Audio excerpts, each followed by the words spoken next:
আসসালামু আলাইকুম। আজকে চতুর্থ রমজান, বাসায় ফ্যামিলি নিয়ে, পরিবারকে নিয়ে, বাচ্চা কাচ্চা, মা বউ সবাইকে নিয়ে আজকে ইফতারের জন্য আমরা বসলাম। আল্লাহর হুকুম হলে আজান পড়লে ইফতারি আমরা করব। গাইস, আমাদের জন্য দোয়া করবেন। অবশ্যই যেন আমরা সব সময় রোজার মাসে রোজা রাখতে পারি এবং রমজানের পবিত্রতা যেন আমরা রক্ষা করতে পারি।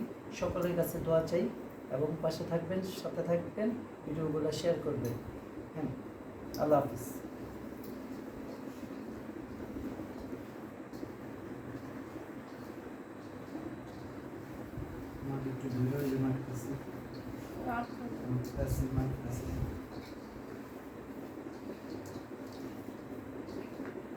ভালো মুড়ি ভর্তা বানাবো,